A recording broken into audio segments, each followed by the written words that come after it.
Welcome to the Groz with Gas studio. Jeez. Still sounds strange to say. We finally got our own studio. It took 35, 40 years. Yeah. Something like that. Yeah. We finally got one, buddy, and it's messy, and it's old, and it's sloppy, just kind of like I thought it always would be. It's exactly what you'd expect from the broadcast empire that is pucksports.com, which is where you can find all the Groz with Gas stuff. And this show, we've called it Take 5, and for those of you who are new, and we figure we've got a little new audience today, obviously, Dave, with the bigger distribution. And speaking of bigger distribution, let me tell you some of the places you can now get us, according to the emails I've got. We're now live on Deezer. I don't know what Deezer is. We're on Pocket Casts. We're live on it. I don't know what that is. We're on Amazon Music. Well, that sounds impressive. And Spotify. That's good. All distributed through the behemoth that is the Puck Sports Network, pucksports.com. And we started this about, September 3 years ago, like you said. I forgot. It was the week of Russell Wilson's return as a Bronco.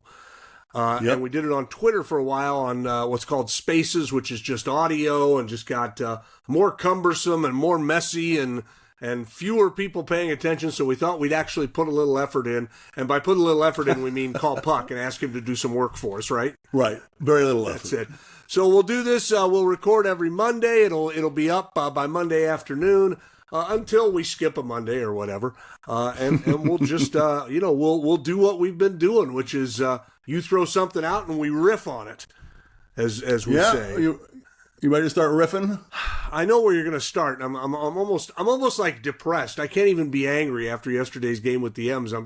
It just seems like, again, for all the problems this team does to itself by not spending more money and by not putting the roster together better and by keeping the same guys in the front office that have been presiding over the same problems for all these years, they also have, although it's funny, I must say they've been dogged by bad luck over the years, and they have in general. But we both thought that injuries might be a thing this year because they haven't been the last couple of years for the M's. They've been pretty fortunate in not having to deal with that, and now it looks like they may have a big one. Yeah, I mean, it's George Kirby counts as a big one too. He hasn't played yet this year.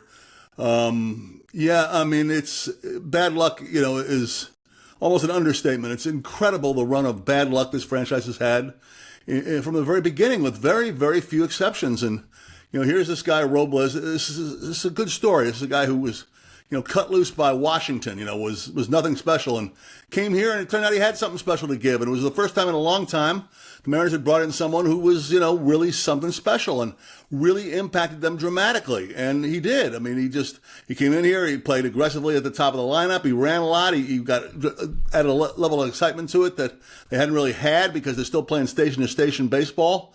And, of course, he's trying to make a great play at the, towards the end of that very tough game with San Francisco. He was flying into the stands, naturally is hurt, naturally is carried off the field, basically. And naturally, the next pitch, they lose the game.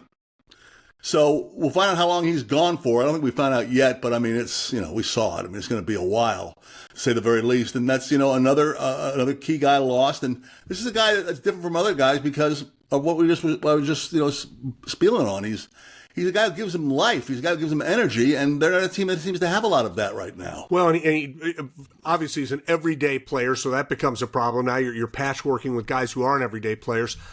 It was such a weird injury because it's in that, and every ballpark has that kind of no man's land down in the corners where they don't have great TV coverage. You can't really see what happened. I can't tell how he got hurt. Normally you can see, he crashed into the wall or he hurt himself bracing his fall or whatever. You couldn't really, it looked like maybe he got caught in some netting. And it's important, they haven't updated it. They'll update it later today. And you might as well hope until then, but everybody seems to think this is going to be pretty serious, at least a few weeks. Oh my God, at least a few weeks. And it's the Mariners, Gas. Probably going to be the season. But, so they come out of the gate, 3-7? Yeah. Illustrating still the fact that they didn't do the things we talked about in the offseason. They still strike out too much. Their pitching is still pretty good, but not quite good enough in some circumstances. There have been some highlights, obviously, in the 10 games. Some guys have looked good, and there have been plenty of lowlights. I mean, they did have a couple of games where they scored a lot of runs, but very few of them. And you come out of it, at 3-7. You're back home for Texas and Houston, who both got off to pretty good starts, I would say. And you got an opportunity to fall like 6-7 games back 2 or 3 weeks into the season. Before Easter. Go Mariners! For Pete's sake. I mean, it's just amazing, and it's their worst 10-game start since 2017. So, again, you go, okay, the best way I always find to do the math is they're playing 162 games, so 10 games is the equivalent of one Seahawks game, if you figure, 10 times 16. Right. And now it's 10 times 17. Now I got to redo the math. God damn it, they keep making it hard on me. But the point being, you wouldn't, now if the Seahawks had played a game and lost and had a couple key injuries, you'd be down. You wouldn't be throwing the whole season away. You'd be thinking, all right. So there's no sense in despairing yet. But Texas is off to a great start, and the Mariners are not. What are the Mariners going to do?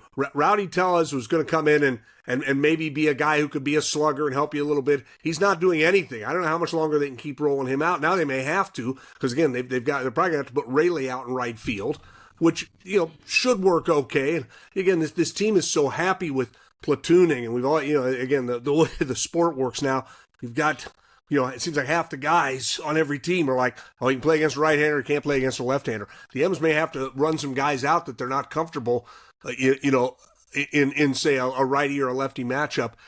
It's no, I agree with you. I mean, it's the M's, I just right? yeah, and it's Robles just captures it in just perfection. I mean, he's a guy who they lucked out on. They haven't lucked out on many guys at all, right? And lucked out on every level. And he's a guy who was filling so many different, non-specific, things for them. I mean, energy guy, like I talked about. It's not something that's a stat for that or anything like that. But he had it and he brought it, and they really loved it. I mean, they signed him to a deal before last year even ended. So I mean, this is just in some ways this is as bad as losing Julio. In terms of your offense, he's probably the second most impactful player. Apologies to Cal Raleigh. On your offense, besides Julio, and now you've lost him, and you've lost him for a particular stretch of time that may be really costly for you. So you just got to shake your head, man. You just got to shake your head. And you bring up Julio. It's an interesting thing to note. Again, the fans, a huge percentage of fans, just are giving no leash to this team at all, and I understand why. But here Julio is just trying to put a brave face on things and say, look, and Julio's, okay. He's not the greatest start, but he had a couple of long balls. Right. And he says something about, we're 3-7, but we've been playing well. We lost a couple tough games. I don't think it's time to panic. And boy, people are climbing in his grill on social media, which doesn't have to be the way you run your life, and hopefully he's just ignoring it. But I'd hate to see a rift develop. I hope people are willing to give Julio a little bit of the benefit here. He's trying to learn how to be a leader. What would you like him to say? Oh, we're 3-7, we're screwed, season's done. Might as well make your plans for the winter. He's trying to be a leader, and I understand. I don't want to bash on the fans because they're just frustrated. Sure, but let's not rip on Julio for trying to maintain a positive attitude toward this. It's part of what he's learning, Dave, is how do you become a leader?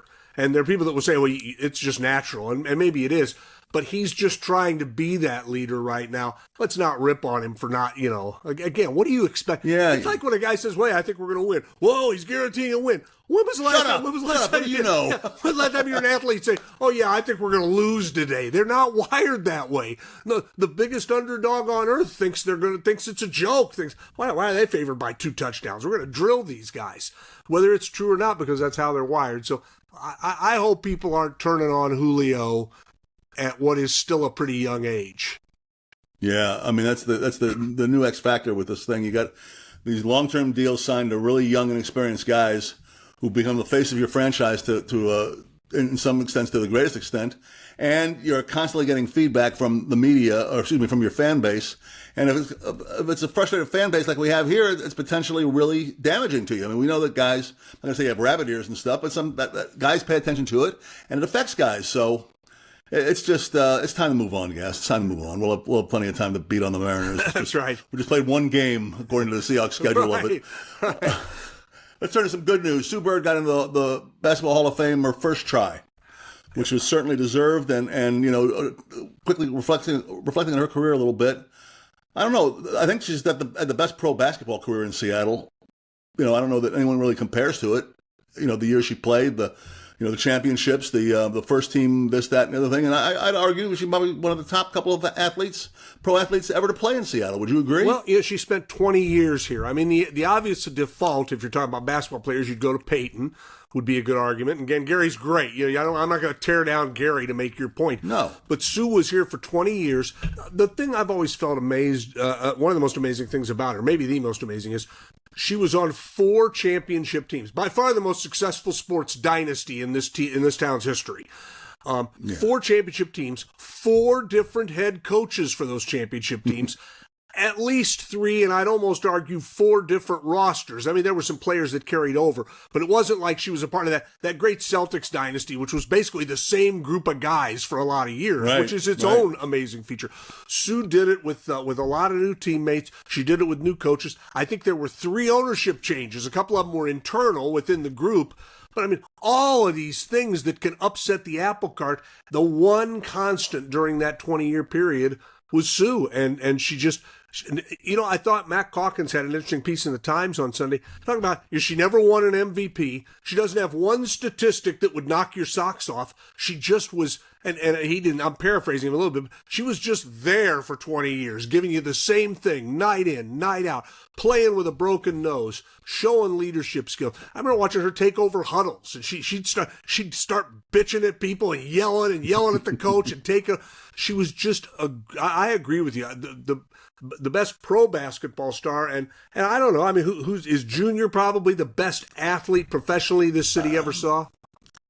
I think so. I mean, that was the one guy that I came up with. He played here for total about 12, 13 years, yeah, something I think like so, that. 2 stints, yeah, maybe a little longer. And 98% of the vote to go into the Hall of Fame first ballot. I mean, I'll give it to him, but I don't think anyone surpasses Sue besides that. I mean, she had just an amazing career and saw it all here. And she's continuing on in the media too. She and Diana Taurasi do one of the most entertaining broadcasts of basketball going right now in the NCAA women's basketball tournament.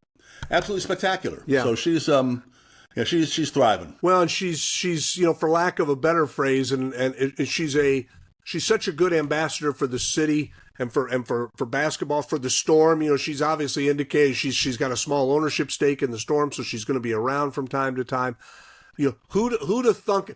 I imagine, I don't know if she ever talked about this because it wouldn't be a smart thing for her to talk about, but I imagine when she got here in 2002, New York born and raised, Connecticut educated, I'm sure her thought was, I'm going to do a couple years here and I'm going to get back to the East Coast. It'd be a natural thing to think. And instead, like so many people who came here, she fell in love with the city. She fell in love with the success she was having, which was natural. Having Lauren Jackson here was a huge plus, too. But congratulations to her. I mean, it would have been shocking if she hadn't made it, but definite Hall of Famer. And I think we talked about this. A few people put it out after that remarkable performance against Phoenix in Game 5 of the Phoenix series a few years ago, where she scored like 13 points in the last 5 minutes playing with a broken nose. So we said, you know what, let's go ahead and put the statue up now. And I always said, I think she's statue worthy outside that stadium. And I think they better put one of those nose bandages on the statue so people will recognize her, make sure they know it's her. Which I hope that happens for her, because I think she's earned it and is what a remarkable talent. We were blessed to watch her for all those years.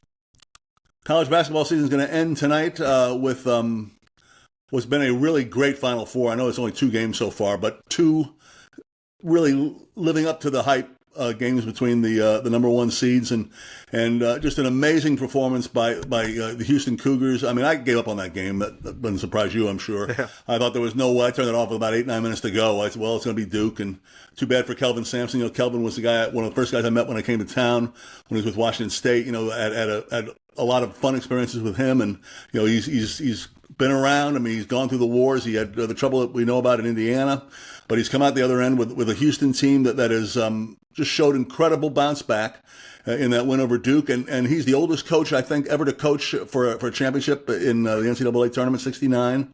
And he's going up against the youngest coach in college basketball, in major college basketball, I think, if he wins it, 37-year-old coach of Florida.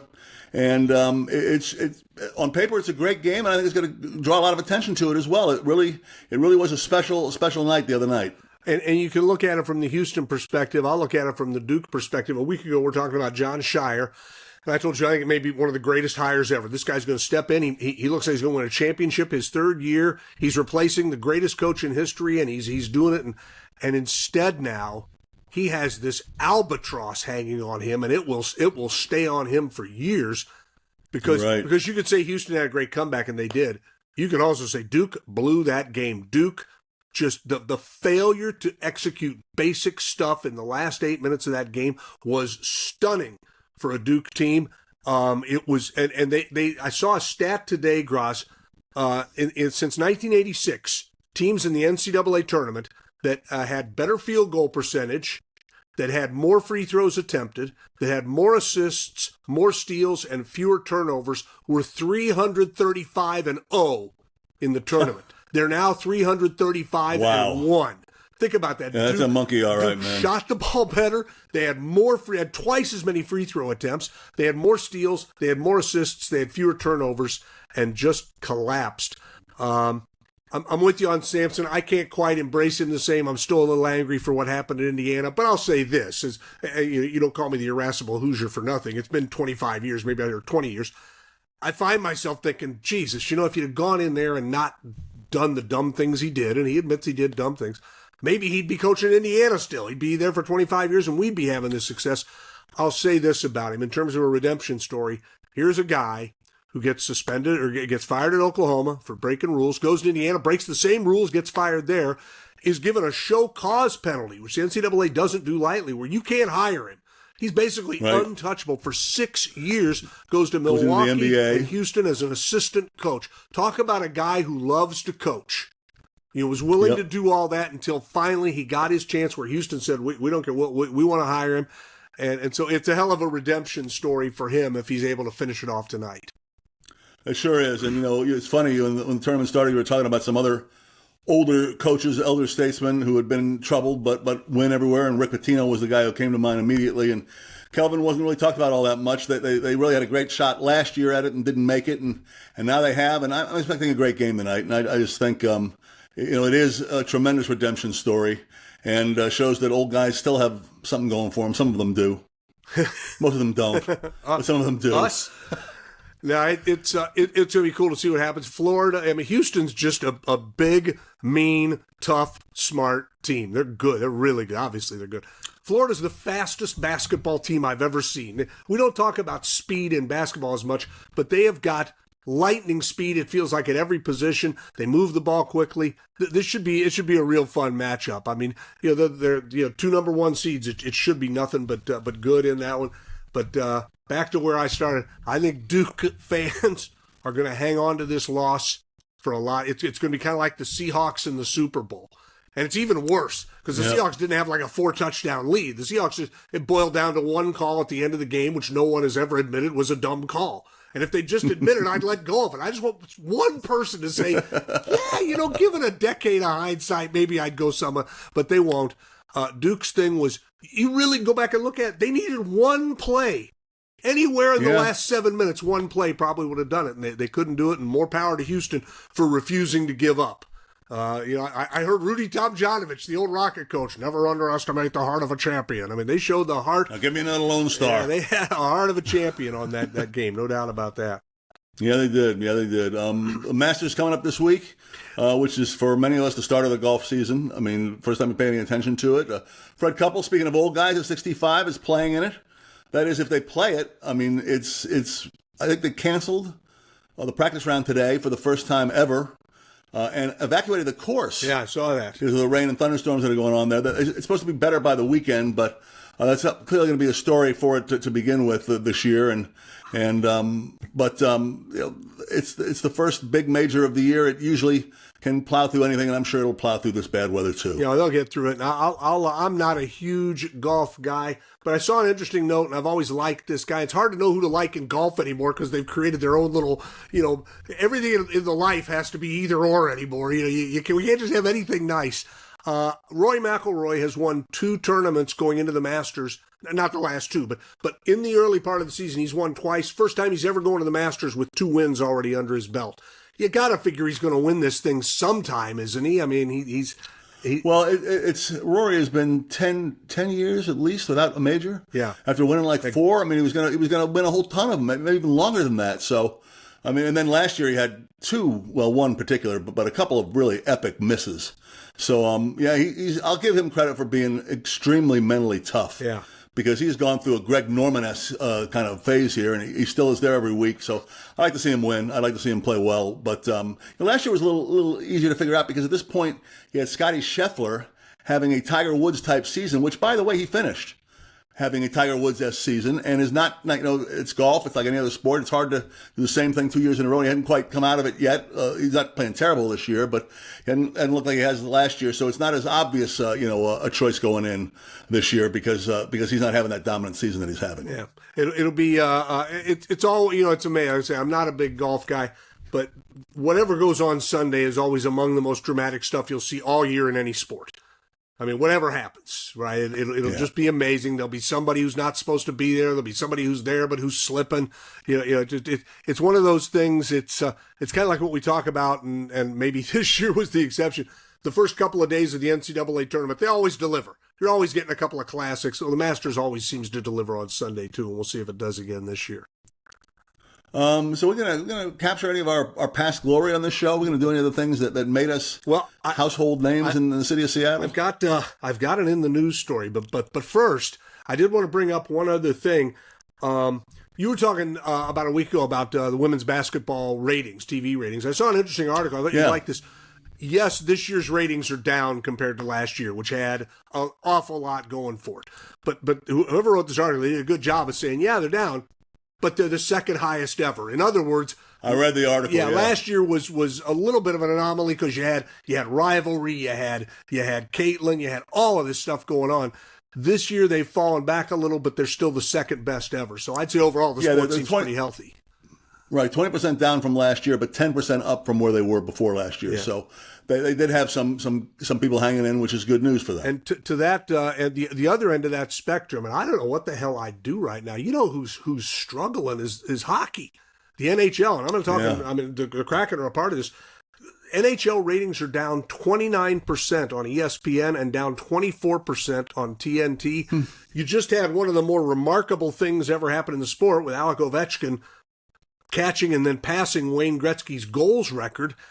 And it felt like it happened in a vacuum. It was kind of typical NHL luck. The record setter is on a Sunday morning or a Sunday afternoon on the East Coast.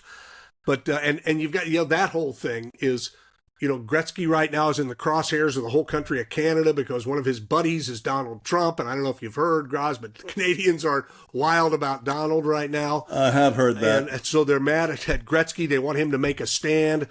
I don't know. I don't know what I'd do if I'm the NHL. I don't know why the ratings are down. I'm not sure if they know why the ratings are down. But that's not insignificant. 30% on ESPN is a huge issue. It is, and it doesn't make much sense to me because the NHL is going through a period with a lot of good young Ovechkin, obviously a great elder statesman, but a lot of good young players, a lot of plain old good players like Connor McDavid in Edmonton, and you've had good teams in major markets. So yes, it's hard to figure out why hockey is struggling the way it is. And coming off of that Nations Cup, which everybody loved. I mean, they were such a high coming out of that. You'd have figured the spring would have been in big, that they'd have seen big numbers. They haven't yet. Now, who knows? Maybe they are heading into their salad day or the meat and potatoes days of their season. The playoffs, it's a different beast then. More people tune in to watch. So I'm not burying hockey here, but I'm sure they'll have some discussions this year. What can we do to get more people to tune in? All right, would you like a little in the news to end it today, Groz? There we go. A little in the news, and I got this right from the story on the pages of Associated Press. Our old friend Ben Walker. I don't know what Ben's doing these days. I think Ben's retired, but I'll give him credit since it's an AP story involving baseball. I figure Ben may have been involved. Dateline Chicago, Groz. Iconic Wrigley Field bleachers welcomed an unusual guest during the Cubs series with the Padres this weekend.